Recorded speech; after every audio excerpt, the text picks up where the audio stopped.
Katherine Burk. Katherine Burk. Excellent. Thank you for joining the program here today. We're talking with Katherine Burk about a number of different things. We're going to talk about, first of all, these videos she's putting up on LinkedIn where she's got rock and roll going with some drone footage. So we'll talk about that. She was on a podcast recently. She's like one of the most sought after people right now down in the Permian. So she started her own company. So we got a success story to wrap in here too in terms of new beginnings. So how are you doing today? I'm doing well. Thanks for having me. Well, I appreciate you coming on and being so hospitable when I was down in the Permian Basin. So let's talk about this company, first of all, CTJ Energy Solutions, who you're doing some work for out in the oil patch. Talk about that, and then also your consulting company as kind of a transition, if you wouldn't mind. Sure. CTJ is a manufacturer. They specialize in steel fabrication, and a lot of the locations out here in West Texas have flares, VRUs, gas busters, sand separators, all of those equipment that's left on location. A lot of that is already been manufactured by CTJ here in the Permian and in Hobbs, New Mexico. Okay, is that pretty much the shale plays you're in anywhere else? They do have some in the Colorado Rockies area, but mainly everything has been focused here in the Permian and in New Mexico. Yeah, well, that makes sense. You know, I think I saw where there's over 100 rigs in the Permian, and you know, and the other shale plays, there's, you know, handful here, handful there type of thing. So a lot of the safe bet, and even the terms of keeping resources under wraps in terms of a control factor, the Permian, and which spills into New Mexico there, seems to be where a lot of the action is. And a lot of people say, the people that I trust from the different Federal Reserve areas and the economists from the Heartland Institute and et cetera, what they like to say is that about 70% of the shale play action over the next 20 to 30 years is going to come out of the Permian Basin. So let's talk a little bit about your consulting company. So you say you just started this basically in June, huh? You started in COVID. Was that a part-time job turned into a full-time job? Was it you got transitioned into a new career? Talk to me about your company. Well, Katherine Burk Consulting is just a brand new company. Again, I opened it up in June. The reason why I opened this company was that I had been laid off in the economic downturn with this steel trade with China. Then, of course, we had COVID hit, and I was laid off again for the second time in 2020. So I had an opportunity to work for CTJ in April. And the economy really wasn't doing well. So I was afraid I was going to get laid off again. They are a strong company, been in business for over 13 years, 8 at their existing location. I felt like it was a good opportunity for me to put my feet into the dirt and start grassroots and offer them an opportunity to have some marketing. And that's kind of where the whole drone idea came from. And it's evolved into what it is now 4 months later. For some people who might want to, you know, reach out to you about some of your services, the drone, talk to us about that a little bit. I mentioned I saw it on LinkedIn. So obviously you're doing some social media, but you're also doing some video footage too. So talk about some of the different things you do. Well, I have a little over 20 years in the oil and gas industry and 7 working for the military doing the rebuilding efforts of Iraq and Afghanistan after the second Gulf War. My primarily background is in completions. So with CTJ on the downside, that would be after the completions, I had a little bit to offer them in a different point of view.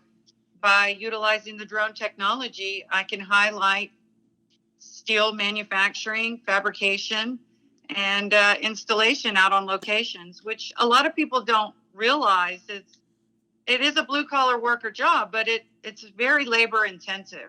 And you have a lot of people that are playing small parts in a bigger thing. And the bigger thing is to get that oil and gas out of the ground, get it downstream, and get it onto production so that we can then refine it and turn it into whatever we need to turn it into.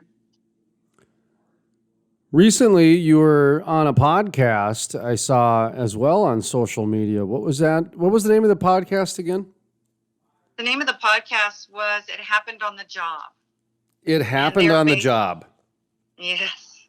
And what happened on the job? Well, they are contractors, or they talk about hiring, discussing the lives of what it means to be in the construction business. And since the oil and gas business had kind of taken a turn for the worse, I had refocused the efforts of CTJ's marketing strategies to include construction. Regardless of what you're building, if you're building it out of steel, it can be built. We have a facility that could do it. So with the downturn in the oil and gas, I figured it would be really good to branch out and utilize their economically women-owned small business designation and be able to offer services to the municipalities. So I basically refocused my efforts from the oil field over into construction, and that's where they had picked up the notification that I was out here trying to make something happen. I would imagine a lot of the language, a lot of the stories, a lot of the just solutions to the problems in the marketplace would be pretty similar outside of maybe some specifics. You know, like obviously oil and gas has specifics when it comes to the well site and et cetera, but a lot of the, I guess, in between, I would think would be the same. And I say that because, you know, here at the Crude Life, we used to say from the CEOs to the roughnecks to the engineers to the cafe owners in the local community, they're all part of the Crude Life. And, you know, even go a step further that, you know, all energy and all industry really, because without, you know, a lot of the oil and gas and fossil fuels, you're not building homes, you're not manufacturing the steel, and you're not making the siding and all that other stuff, because you need that baseline type of a thing. So industry really encompasses so much of that. All right, I'm going to shut up now because I'm boring myself. So really long question here is, how was your transition into the new marketplace, if that makes sense, going from an oil and gas into maybe more of a construction or industrial? Well, for me, the transition was pretty seamless. I had 7 years background in proposal and marketing management for the rebuilding efforts of Iraq and Afghanistan. So my background already had the know-how in order to adequately put together and produce a government proposal and submit it through the various portal websites that everyone now uses. Back in the day, we would put together a briefing, and you would have a physical book with everything, and then, of course, send all the documents through PDF, but you physically handed in something, whereas now everything is done online. And as long as there's a bill of materials and possibly a drawing, which working with the different municipalities, most of the time they do have that. It's just a matter of quoting your materials, your time, and your labor and delivery, and then submitting it through. Now, the difference is that when you are working with the government, you are held accountable. You can't lie. I'm going to say you can't get caught lying, but your feet are held to the fire when you submit something into the government. It's hard to imagine you used to work in the military. My goodness, I almost stood up and saluted there. So anyway, it kind of reminds me, Brian Lash, he started Target Logistics, which turned into now a Target Hospitality or Target Housing.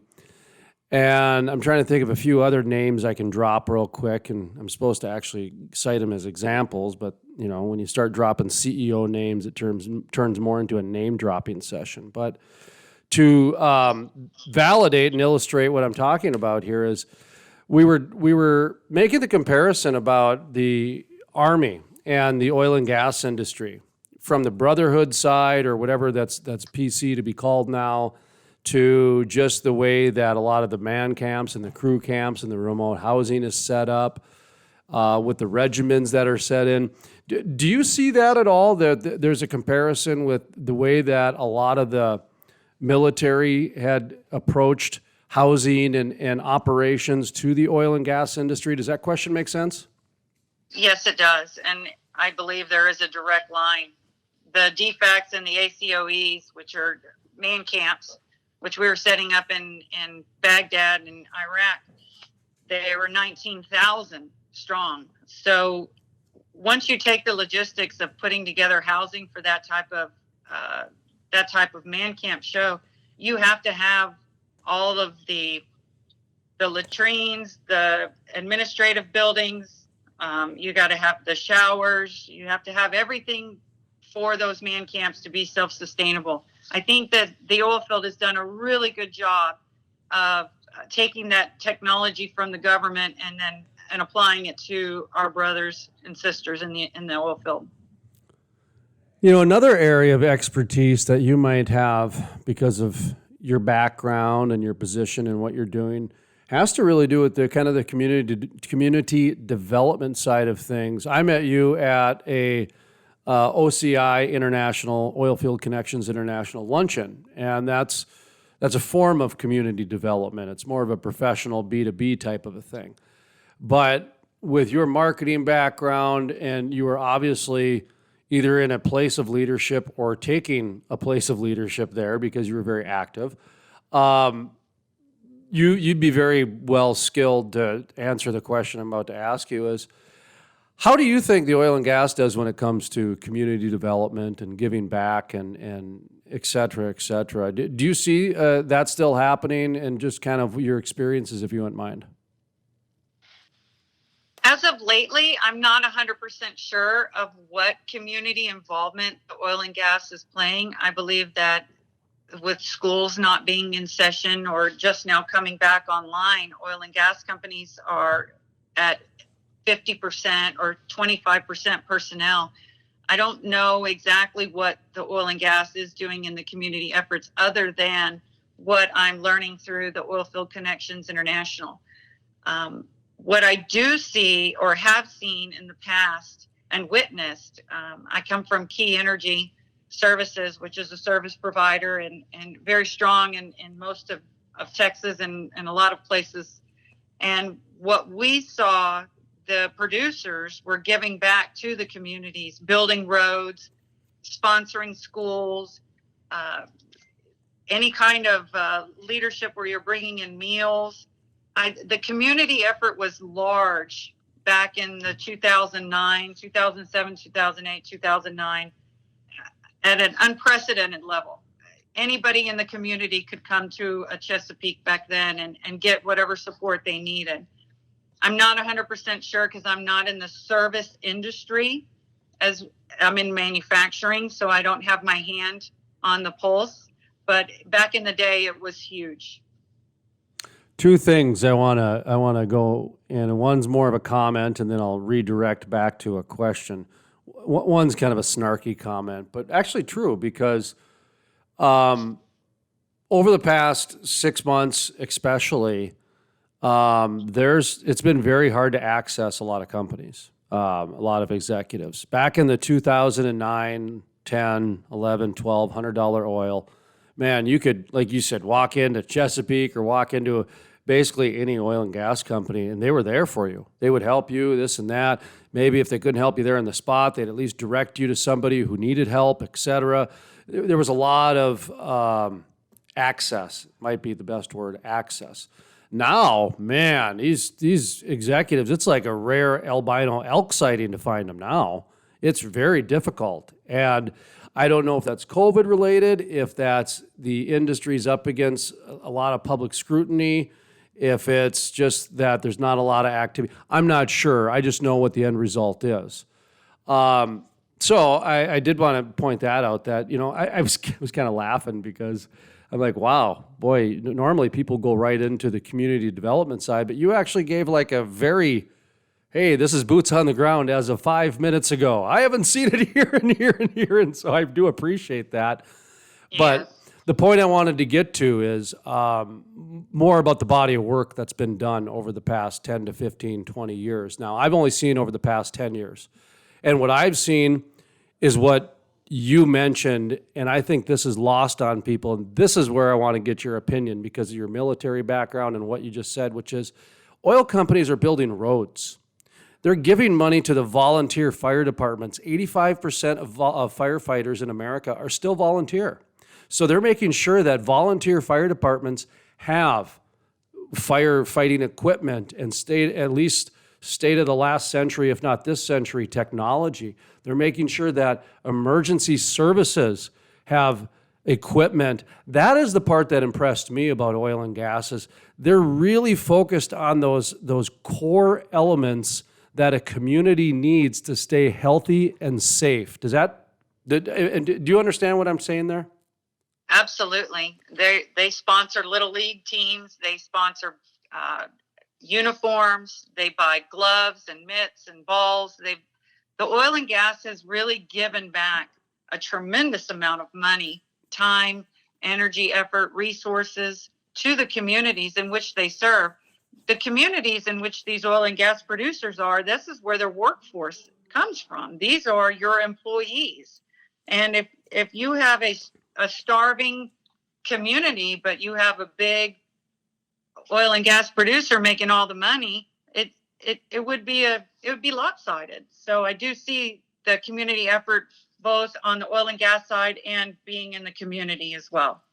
When you mentioned the roads, I was going, that's a great example because they do it. They literally do build roads, and then they just, all right, this road is yours now. We're done with it. So, I mean, that's incredible. I mean, that's like a huge gift that is lost on a lot of people. But all right, let's transition into how you make money and how people can maybe help you out in 2021 with some work.